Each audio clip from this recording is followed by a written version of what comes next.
น้อยครูเป้าขอถามแม่พระเมตตาแดปฏิบัติธรรมเพื่อหยังบ่ปฏิบัติได้บ่มีคำตอบ7 ข้อข้อที่1การปฏิบัติธรรมนี่เป็นการช่วยตนเองแท้ๆเนาะข้อที่2บ่ปฏิบัติธรรมได้บ่ได้คันบ่ปฏิบัติธรรมก็สิบ่มีธรรมเป็นคนบ่มีธรรมนี่ทุกข์ได้เดือดร้อนได้อยู่บ่สบายบ่คลายทุกข์มีแต่ทุกข์มีแต่อุกข์มีแต่เศร้ามีแต่เหงาข้อที่3จำเป็นจึงพากันปฏิบัติธรรมจึงมีการปฏิบัติธรรมเกิดขึ้นเพราะว่าการตัดสหูนี่เป็นเรื่องยากได้บ่เป็นเรื่องง่ายแต่พระองค์ก็ตัดไล่ได้พระองค์ก็สอนให้คนที่ยังบ่ทันจักเรื่องปฏิบัติธรรมให้เข้าใจให้ปฏิบัติตามเพื่อสิฮู้เองเห็นเองเข้าใจเองเพื่อสิเปลี่ยนตนเองสิมีความเมตตาสงสารเกิดขึ้นสิรู้จักสงสารตนเองสงสารผู้อื่นข้อที่4คนเฮานี่จำเป็นได้ต้องได้ปฏิบัติธรรมอย่าว่าเลยบ่ปฏิบัติได้บ่มันก็ได้บ่มีไผบังคับเฮาดอกแต่มารในตัวเฮานี่มันสิบังคับเฮาสิให้เฮาทุกข์เฮายากเฮาลำบากกับเรื่องนั้นเรื่องนี้ปัญหานั้นปัญหานี้ความทุกข์มันสิฆ่าอยู่ใจมันสิปักอยู่ใจมันสิสักนำเฮามันสินำพาชีวิตของเฮาไปสู่ความเสื่อมไปทางต่ำเฮาสิถูกมารครอบงำถูกบาปถูกกรรมถูกเวรสักนำข้อที่5จำเป็นแท้ๆสำหรับชีวิตทุกคนในการปฏิบัติธรรม เพราะว่าพระศาสดาเห็นว่าการฝึกการปฏิบัติเอาธรรมคนเฮาต้องได้ธรรมมีธรรมเป็นที่เพิงธรรมดีกว่าเพิงผีธรรมเกิดจากตนต้องได้เพิงธรรมนำพาชีวิตไปสู่ความเจริญก้าวหน้าไปสู่ความหลุดพ้นนี่คือเหตุผลถ้าเฮาบ่อยากพ้นจากทุกข์บ่อยากพ้นจากการเวียนว่ายตายเกิดเฮาเลือกก็ได้เลือกบ่ปฏิบัติแต่เฮาสิเวียนเกิดเวียนตายอยู่เวียนตายเวียนเกิดสิจะเกิดมาเป็นสัตว์หมู่นั้นหมู่นี้บ่มาเป็นคนนั้นคนนี้บ่เห็นบ่การเกิดมาเป็นลูกคนจนเกิดมาเป็นลูกคนรวยด้วยแต่คนจนก็ทุกข์คือเก่าคนรวยก็ทุกข์อยู่ที่มันมีเกิดแก่เจ็บตายข้อที่6เฮาต้องเชื่อมั่นว่าความสุขที่แท้จริงคืออมตะสุขอยู่ในลึกๆการทำลายถูกได้นี่สุขเกิดพอสุขเกิดแล้วคนก็ได้เพิ่งพ้นสุขเกิดมาบ่มีสุขหรอกเพราะมีความอยาก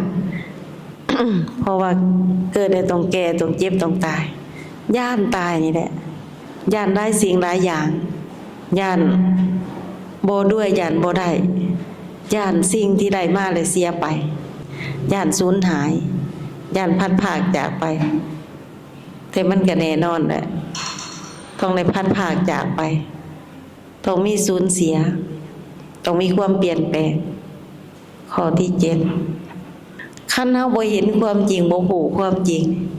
เฮาก็สิอยู่แบบธรรมดาของเฮาแหละอยู่ไปแบบบ่ฮู้บ่เข้าใจบ่เห็นตนเองว่าตนเองเป็นธาตุตามธรรมชาติประกอบด้วยอันใดที่จริงก็ประกอบด้วยธาตุดินน้ำไฟลมมีอากาศเข้ามาหล่อเลี้ยงมีความรู้สึกวิญญาณเกิดขึ้นแต่ว่าเฮานี่ผู้ที่บ่เข้าไปฝึกบ่เข้าไปปฏิบัตินี่ผู้ที่บ่เข้าใจนะ เฮาก็สิพอใจในความบ่ฮู้บ่แจ้งเรื่องนี้บ่ฮู้เรื่องฮู้บ่เที่ยงห่างกายบ่เที่ยงความสุขทุกข์บ่เที่ยงความจำบ่เที่ยงความคิดปรุงแต่งบ่เที่ยงความหาผู้บ่เที่ยงแล้วก็สิบ่ฮู้ว่าต้นโตเฮานี่มันมีเกิดแก่เจ็บตายบ่ควรยึดมั่นถือมั่นบ่ควรสำคัญมั่นหมายต้องควรปล่อยควรวางแต่เฮานี่สิบ่จักปล่อยบ่จักวางในเมื่อบ่จักปล่อยบ่จักวางเฮาก็สิหนักพอเฮาย้านพอเฮาคิดไปต่างๆนานาความคิดปิดกั้นเจ้าของชีวิตเป็นผิดเป็นภัยย้อนใจมักคิดย้อนคิดส่งออกมีแต่คิดออกไปมีแต่คิดออกไปสิ่งที่ได้ตามมาก็บ่นอกเหนือจากความคิดที่เฮาส่งออกไปเฮาก็พลอยได้รับผลแนวนั้น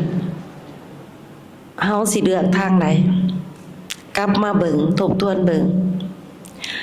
เอาความรู้แจ้งอยู่แห่งภายในเจ้าของดีบ่หรือเฮาพอใจอยู่กับความบ่ฮู้บ่แจ้งความบ่ฮู้บ่แจ้งเปรียบก็คือเป็นคนอยู่ในความมืดเรื่องเจ้าของเพราะบ่ฮู้เรื่องเจ้าของอาการ32อย่างมีหยังแต่ผมขนเล็บแขวหนังก็ยังบ่เคยเข้าใจในไปกว่านี้ก็บ่เข้าใจสิ่งที่เกิดอยู่ในกายในใจเจ้าของก็บ่เข้าใจเจ้าของประกอบด้วยอันใดก็บ่เข้าใจเจ้าของมีอันใดอยู่เจ้าของมีอันใดเป็นอันใดก็บ่เข้าใจ